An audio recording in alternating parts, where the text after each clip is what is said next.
नमस्कार। आप सभी का एक बार फिर से स्वागत है हमारे चैनल भक्ति ज्ञान में।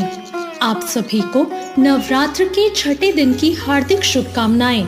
आइए नवरात्र के छठे दिन सुनते हैं माँ दुर्गा के छठवें स्वरूप की कहानी। नव दुर्गा के 9 स्वरूपों में देवी के छठे रूप को देवी कात्यायनी के नाम से पूजा जाता है।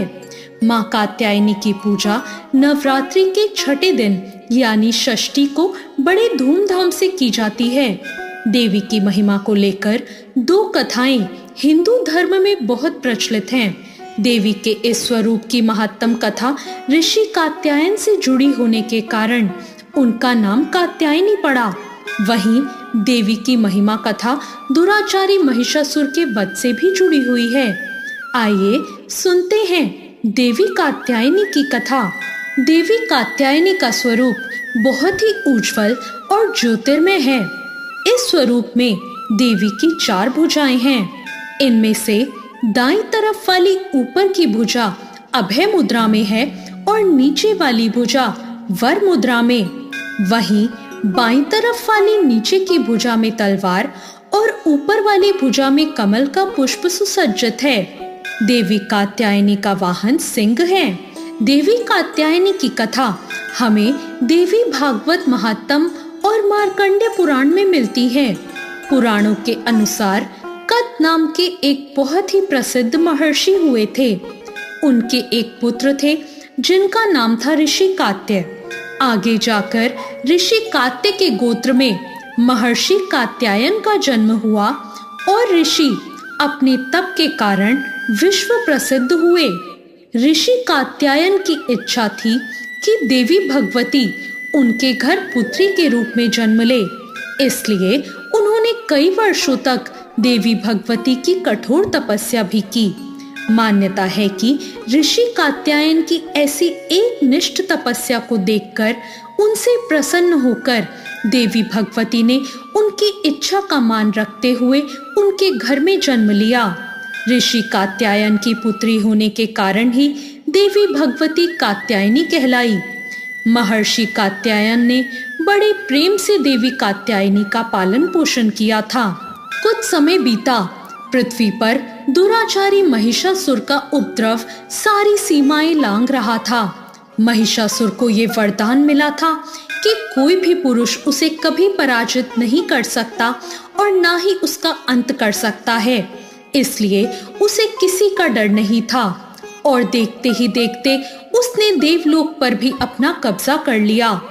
तभी भगवान विष्णु, प्रजापति ब्रह्मा जी और देवादिदेव महादेव ने उसका विनाश करने के लिए अपने अपने तेज से मिलित एक देवी को उत्पन्न किया। मान्यता है कि महर्षि कात्यायन ने इन देवी की सर्वप्रथम विधिवत पूजा की थी, इसलिए देवी को कात्यायनी नाम से जाना गया। वहीं देवी कात्यायनी से जुड़ी एक और पौराणिक कथा के अनुसार देवी की उत्पत्ति महर्षि कात्यायन के यहाँ अश्विन महीने में कृष्ण चतुर्दशी को हुई थी। इसके बाद महर्षि ने शुक्ल सप्तमी, अष्टमी और नवमी तक देवी की अपने आश्रम में विधिवत पूजा अर्चना की और दशमी को देवी के इस स्वरूप ने महिषासुर का वध किया था। यही कारण है कि देवी के इस स्वरूप को देवी कात्यायनी के नाम से जाना गया था। महिषासुर का अंत करने के कारण देवी को महिषासुर मर्दानी के नाम से भी जाना गया। दोस्तों, माना जाता है कि देवी दुर्गा का यह स्वरूप अमोघ फलदायिनी है। ब्रज की गोपियों ने करुणावतार श्री कृष्ण को अपने पति के रूप में पाने के लिए कालिंदी यमुना के किनारे देवी कात्यायनी की ही आराधना की थी। इसी कारण वर्तमान में भी देवी कात्यायनी समस्त ब्रजमंडल की अधिशास्त्री देवी हैं। स्कंद पुराण में देवी कात्यायनी के बारे में उल्लेख मिलता है कि उनकी उत्पत्ति परमेश्वर के सांसारिक क्रोध से हुई थी। नवरात्रि के छठे दिन देवी दुर्गा के इस स्वरूप की पूजा काफी महत्व रखती है। ऐसी मान्यता है कि देवी कात्यायनी की पूजा में लाल और सफेद रंग के कपड़े पहनना बहुत शुभ होता है।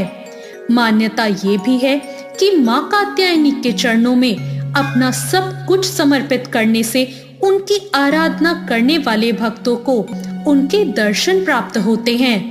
देवी के इस स्वरूप के पूजन से भक्तों में एक अद्भुत शक्ति का संचार होता है। देवी कात्यायनी का ध्यान गोधूली बेला में किया जाना चाहिए। देवी कात्यायनी का आराधना मंत्र है ओम देवी कात्यायने नमः, अर्थात ओमकार के जैसे निर्विकार स्वरूप वाली देवी कात्यायनी की कृपा और शुभ दृष्टि हम पर बनी रहे। हम उन्हें बारंबार नमस्कार करते हैं। दोस्तों, मान्यता है कि देवी कात्यायनी को शहद बहुत प्रिय है, इसलिए नवरात्र के छठे दिन देवी कात्यायनी की पूजा में शहद या शहद से बनी चीजों का भोग लगाना चाहिए। अब मैं आपको बताती हूँ देवी कात्यायनी की पूजा विधि। सबसे पहले सुबह जल्दी उठकर स्नान करें और साफ वस्त्र धारण करें। हाथ में फूल लेकर माता कात्यायनी का स्मरण करें और पूजा करने का संकल्प लें। पूजा के स्थान को गंगा जल से शुद्ध कर लें।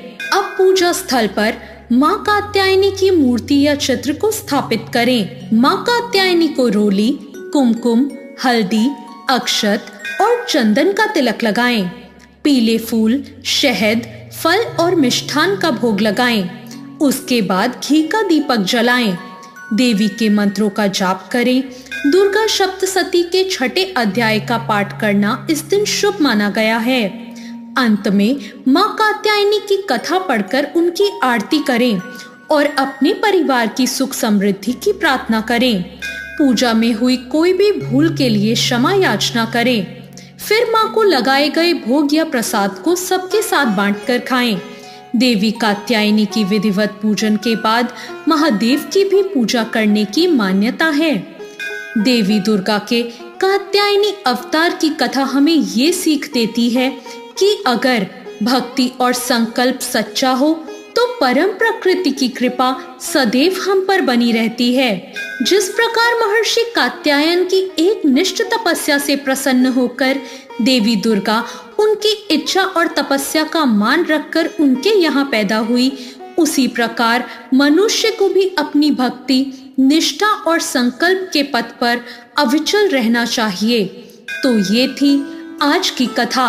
आपको आज की ये कथा कैसी लगी कमेंट करके जरूर बताएं। वीडियो अच्छी लगी हो तो लाइक जरूर करें और आपने अभी तक मेरे चैनल भक्ति ज्ञान को सब्सक्राइब नहीं किया हो तो सब्सक्राइब जरूर करें। धन्यवाद।